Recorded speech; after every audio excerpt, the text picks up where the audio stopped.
But here are some general basic facts about our work and about the two energies of magnetism.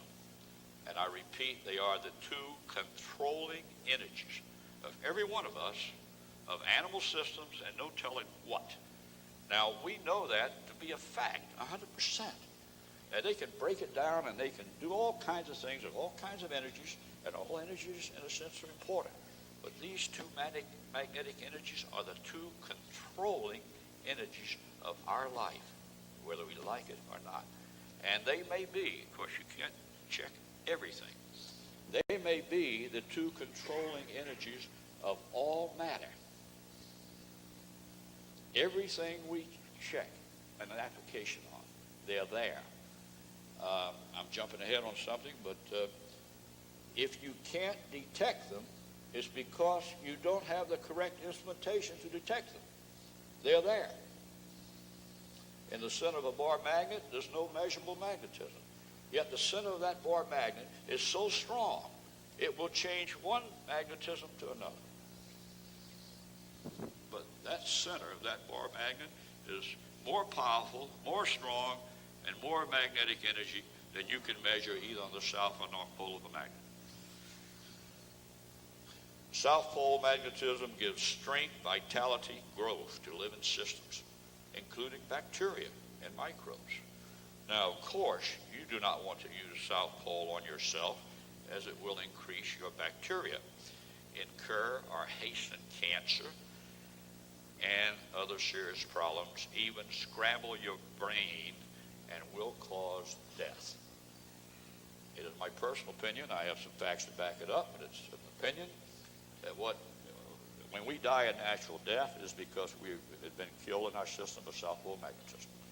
A point that I mentioned last year, that amino acids, the building blocks of life, in your system, when you are alive in this physical body, these amino acids move counterclockwise, assisted by north pole energy in your system. When your physical body dies, the amino acids change into south pole and spin clockwise.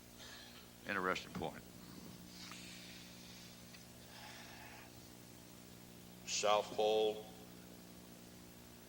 magnetic water is dangerous to drink. Can cause you a lot of serious problems. You know, you can get away for a while with doing this. Right now in our environment, the reason that North Pole magnetic water and energies are so desirable for all of us is because we live in an environment of South Pole magnetic energy, which is bad for us. And it's getting worse in the environment and just mechanics and just about every new thing that seems to come along that helps civilization or progress has South Pole magnetism in it one way or another. And it's affecting us, and it is not good, definitely, for our health.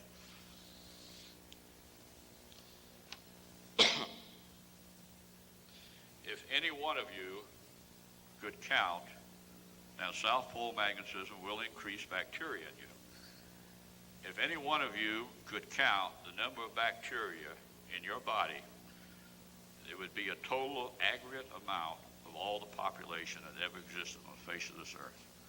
This is the age of bacteria, not of humans.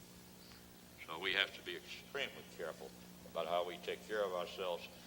And it's not new for me to tell you that new diseases are coming back. The environment is going to blazes. A lot of things are happening, are going to happen because of the way this earth is, that we thought we got rid of.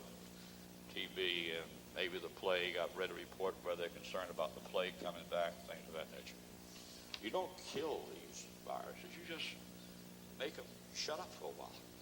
Then you make the conditions ready again, they're back. The North Pole magnetic energy is healing energy. It can slow down and even eliminate such problems as cancer if used properly. It can slow down the aging process, strengthen the immune system, and give you a better and calmer thinking and reasoning mechanism when used properly. Generally, South Pole expands, North Pole contracts. There are exceptions, but fundamentally this specific holds true. For an example of possible future use in this principle of contraction and expansion, I refer to a recent book called The Physics of Star Trek by renowned physicist Lawrence Krauss and a foreword by the most distinguished Stephen Hawking. Publisher, Basic Books, Division of HarperCollins, Publishers Incorporated. By the way, I don't get any commission on this. Pages 54 and 55.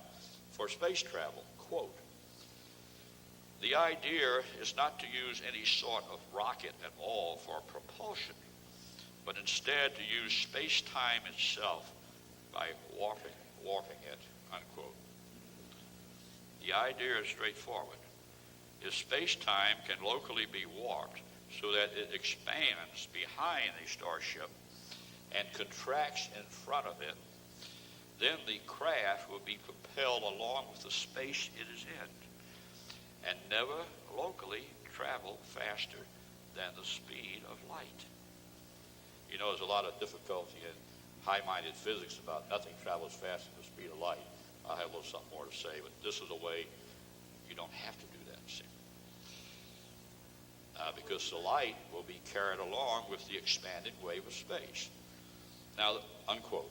Now, this, of course, would eliminate such problems as not traveling faster than the speed of light, clocks slowing down near the speed of light, starbase wouldn't be there when you came back, the prohibitive fuel requirements. By the way, when physicists say nothing can travel faster than the speed of light, you may find them admitting that as the universe expands on the far out end, it has to be expanding faster than the speed of light. Obviously, something is incorrect somewhere. Consider, if where we are physically, we measure speed of light, how can there be expansion without speed greater than light? I like to throw out little things like this occasionally. I might have some people disagree with me. We'll see me afterwards. North and south magnetic energies are the controlling energies of any living system. If you can't discover this, you're not using the correct measure and instrumentation. And by the way, it may not be available for you. It may not even be made. Interesting point. I don't want to get off too far. I want to leave some time for questions and answers. I was working in the #1 research lab of the country, which is the New Jersey Institute of Technology for Biomagnetism. And they had a lot of beautiful equipment in there. And you could estimate as well over $1 million worth of equipment. And that's one of the reasons that I'm so happy I'm working with major universities now, because I can't afford all this equipment I need to do things. So I asked the gentleman, Dr. Sam Sofer, because Davis and I had the same problem of what I asked him. I said, well, you got a lot of good equipment in here. How much of this did you have to make yourself because you couldn't find it? He said, over half of it. You see, when you make a new discovery sometimes, a new discovery, well, there's no instrument out there maybe can show what you've done because you've made a new discovery. And you might have to make the darn instrumentation to prove what you did. Yeah, so it's not unusual.